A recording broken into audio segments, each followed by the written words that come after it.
Hello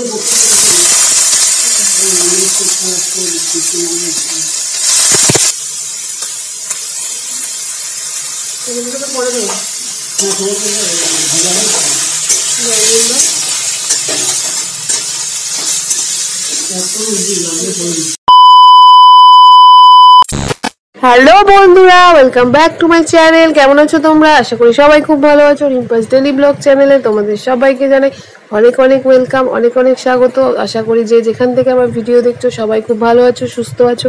তো আমি 3 দিন পর আজকে আবার ব্লগ ছাড়ছি। আগেই তোমাদেরকে বলে দিচ্ছি, আমার ফোনটা হচ্ছে হাত থেকে পড়ে গিয়ে খারাপ হয়ে গেছিলো, সেই জন্য 3 দিন ধরে আমি ভিডিও ছাড়তে পারিনি। 2 দিন আগে হঠাৎ করে আমি ফোনটা ব্যাগ থেকে বার করে নিয়ে বসতে যাচ্ছিলাম দেখবো বলে, তো হঠাৎ করে হাত থেকে ছিটকে পড়ে গেল, আর এমনভাবে পড়ে গেল যে পুরো ডিসপ্লে খারাপ হয়ে গেছিলো, ফোনটা পুরো নীল হয়ে গেছিলো, কিছুই দেখা যাচ্ছিলো না। তো সেই জন্য আমি ভিডিও করতে পারিনি। আগেই তোমাদেরকে সরি বলে দিচ্ছি, তার জন্য তোমরা কেউ রাগ করো না। তো দেখো, ফোনটাকে ঠিক করে নিয়ে চলে এসেছি, কালকেই ফোনটা ঠিক করে নিয়ে এসেছে আমার বর। তো এটা আজকে সকালের ভিডিও। আজকে সকালবেলা টিফিনে একটু চাউমিন বানিয়েছিলাম। তো আমাদের তো চাউমিন বেশি হয় না, রুটি ভাতই হয়। তো আমার ছেলে চাউমিন খেতে ভালোবাসে, তো আজকে ভাবলাম চাউমিন বানাই। সেই জন্যই চাউমিন বানানোর জন্য সব সবজি কাটছিলাম। আমাদের আবার এমনি এমনি ভালো লাগে না খেতে, কেউ খাবে না। তো আলু, গাজর, ক্যাপসিকাম, বিনস সব কিছু যখন যা সবজি থাকে, টমেটো, এগুলো দিয়ে বানানো হয়। তো দেখো, এই যে আমি সব কেটে নিয়েছি, আলু কেটেছি, এখানে গাজর, ক্যাপসিকাম, টমেটো, আর নিয়েছি কাঁচা লঙ্কা। যেহেতু ঋদ্ধি খাবে, তো লঙ্কা আমি ওই জন্য কেটে দিইনি, গোটা গোটা লঙ্কা দিয়ে দিয়েছি। তো সবাই যে যেরকম ঝাল খাবে লঙ্কা টিপে খেয়ে নেবে। আর এদিকে দেখো, জলটা বসানো আছে চাউয়ের জন্য, তার মধ্যে নুন আর সর্ষের তেল দেওয়া আছে যাতে চাউটা গায়ে লেগে না যায়। তো এইভাবে আমরা চাউ সিদ্ধ করি। আর এদিকে সোয়াবিনটা প্রেসার কুকারে সিদ্ধ করে নিয়েছি। এমনি সিদ্ধ করলে ভালো সিদ্ধ হয় না, শক্ত থাকে। তো দেখো, তারপরে জলটা ফুটিয়ে নিয়ে চাউমিনটা ওর মধ্যে দিয়ে দিলাম, দিয়ে ভালো করে নেড়ে চেড়ে তারপরে ওটাকে ঝাঁঝরা বাটিতে ছেঁকে নেব। তো তারপরে ঠান্ডা জল দিয়ে ধুয়ে নেব, তাহলে চাউটা গায়ে গায়ে লাগবে না, চাউটা নরম, বেশি নরম হবে না মানে। তো তারপরে এই যে দেখো, চাউটাকে আমি ঝাঁঝরা বাটিটার মধ্যে ছেঁকে নিচ্ছি, জলটা নিচে পড়ে যাবে। আর তারপরে এটাকে ঠান্ডা জল দিয়ে ধুয়ে নেব। তো আগে তো বিয়ের আগে অনেক চাউমিন বানাতাম, অনেক খেতাম। এখানে অত কেউ পছন্দ করে না, আমার বর পছন্দ করে না, আমার শাশুড়ি মা তো খায়ই না। তো যেহেতু ছেলে পছন্দ করে আর আমিও পছন্দ করি, ওই জন্য মাঝের মধ্যে বানাই। তো আজকে সবার জন্যই বানিয়েছিলাম। তো এই যে ঠান্ডা জলটা মা দিচ্ছিল, ওটা দিয়ে ভালো করে ধুয়ে নিলাম। ঠান্ডা জলটা দিলে তাহলে চাউটা মানে গায়ে লেগে যায় না, মানে গলে না আর কি, সেরকম ভালো থাকে। তো সেই জন্য ঠান্ডা জল দিয়ে সঙ্গে সঙ্গে ধুয়ে নিই। তারপরে ওটাকে জল ঝরতে দিয়ে দিলাম। আর এদিকে কড়াইতে দেখো তেল দিয়ে তার মধ্যে সব সবজিগুলো এক এক করে দিয়ে সেগুলোকে ভেজে নেব। আলু, ক্যাপসিকাম, টমেটো, গাজর যা যা কেটেছি সেগুলো সব ভেজে নেব। আর লঙ্কাটা গোটাই দিয়ে দেবো। আগেই বললাম, ঋদ্ধি যেহেতু ঝাল খেতে পারবে না, সেই জন্য আমরা সবাই লঙ্কা টিপে খাবো। আর তারপরে গোলমরিচ গুঁড়ো আছে, সেটা দিয়েও খাবো, তাহলে ঝাল হয়ে যাবে।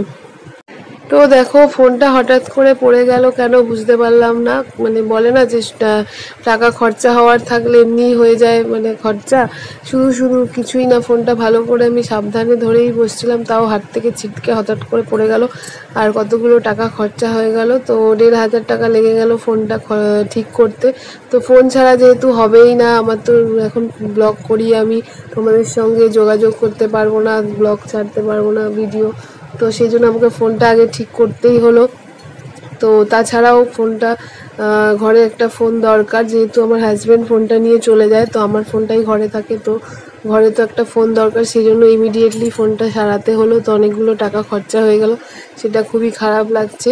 যত ভাবছি নতুন জিনিস কিছু কিনবো, যেমন ফোনটার জন্য আমার ভিডিও করার জন্য রেকর্ডার কিনতে হবে, মাইক্রোফোন, সেটা কিনবো ভাবছি, পয়সা জমাতে চেষ্টা করছি, কিন্তু এক এক করে পয়সা খরচাই হয়ে যাচ্ছে, নতুন ফোনও কিনতে পারছি না। আর এই যে ভিডিওতে তোমরা সাউন্ডটা আমার শুনতে পাও না ভালো করে, তার জন্য ভাবছি মাইক্রোফোন কিনবো, তো সেটার জন্য পয়সা রাখতে চেষ্টা করছি, কিন্তু এক এক করে একটার পর একটা খরচা হয়েই যাচ্ছে।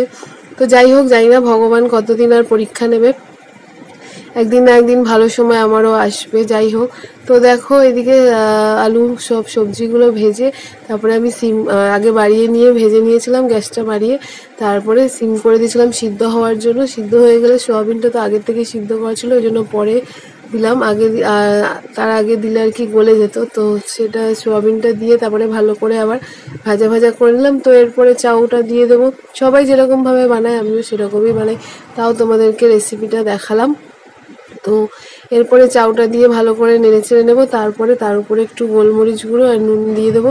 তো chilli sauce, tomato sauce, soya sauce এগুলোও দিয়ে বানাই, কিন্তু রিদ্ধি যেহেতু ওগুলো খেতে পারবে না, ঝাল হয়ে যাবে, তারপরে অত ওই সসগুলো খাওয়া তো ও ছোট, ওর জন্য ভালো না, সেই জন্য ওই সসগুলো এখন আজকে দিইনি।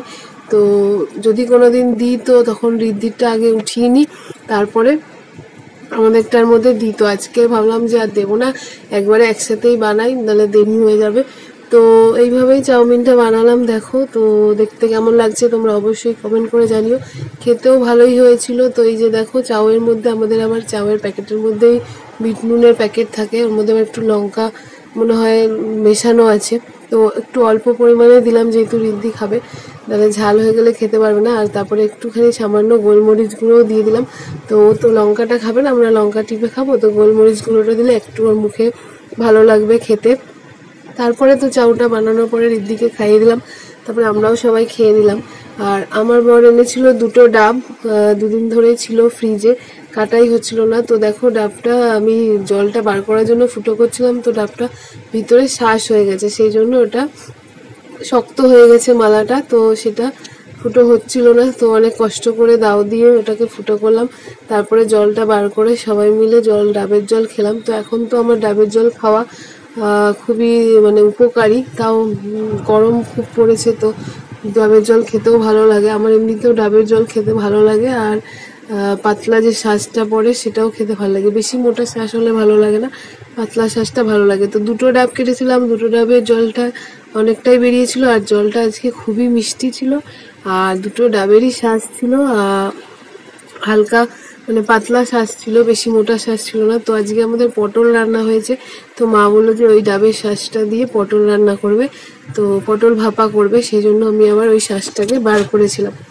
তো আমি যেহেতু ডাবের শ্বাস খেতে ভালোবাসি, সেই জন্য মা বললো সবটা আমি রান্নাতে দেবো না, তুই একটু খাবি, তোর জন্য আলাদা বাটিতে উঠিয়ে নে, আর আমার রান্নার জন্য এখানে রেখে দে।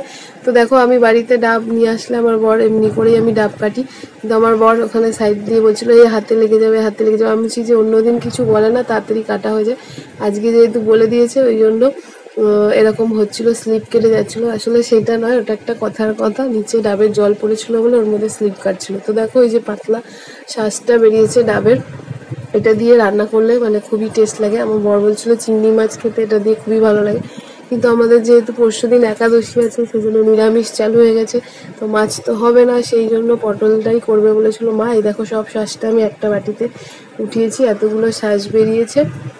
তারপরে ছোট একটা বাটিতে আমি আলাদা করে নিজের জন্য নিয়েছি, ওটা খাচ্ছিলাম, আর বাকিটা মাকে দিয়ে দিয়েছিলাম। মা বেটে ওটাকে পটলের তরকারিতে দিয়েছে, মানে পটল ভাপা করেছে সেটাতে দিয়েছে। ওই নারকেল দিলে, তারপরে ডাবের শাঁস দিলে তরকারিগুলো খুব ভালো খেতে লাগে, টেস্ট লাগে, তো সেই জন্য আমাদের করে, সবাই খুব ভালোবাসে।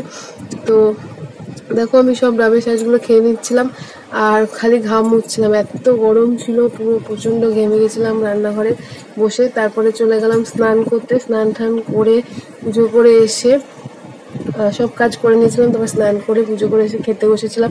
আর তখন এত মানে গরম লাগছিল, এত অস্বস্তি লাগছিল, মনে হচ্ছিল কতক্ষণে খেয়ে গিয়ে একটু শোবো। তো এই যে ভাত আর সোয়াবিনের তরকারি আর পটল ভাপা, ডাবের শাঁস দিয়ে পটল ভাপা বানিয়েছিল, আর এদিকে ছিল উচ্ছে আলুর তরকারি। তো এগুলো দিয়ে তাড়াতাড়ি খেয়ে নিলাম, খেয়ে গিয়ে তারপরে শুতে চলে গেছিলাম। তারপরে একটু শুয়ে উঠে দেখি 5টার সময় উঠেছি, দেখছি খুব মেঘ করেছে, কালো করে একদম বৃষ্টি নামবে, খুব হাওয়া ছাড়ছিল। তো তাড়াতাড়ি করে কাজ টাজ করে নিতেই তারপরেই বৃষ্টি নেমে গেল খুব জোরে। তো তারপরে বৃষ্টির মধ্যে কারেন্টও চলে গেছিলো, তখনই অন্ধকারে মোমবাতি জ্বালিয়ে সন্ধে দিলাম। তো দেখো সন্ধে দিয়ে নিচে যখন ধূপকাঠি দেখাতে এসেছি, তখন এই যে 7টা 10 বাজে। তারপরে ধূপকাঠি দেখিয়ে ঘরে চলে গেলাম, তখন কারেন্ট চলে এসেছিলো। তো আজকে ভিডিওটা ভালো লাগলে লাইক কমেন্ট শেয়ার করে দিও, চ্যানেলটা সাবস্ক্রাইব করে দিও। Tata bye bye.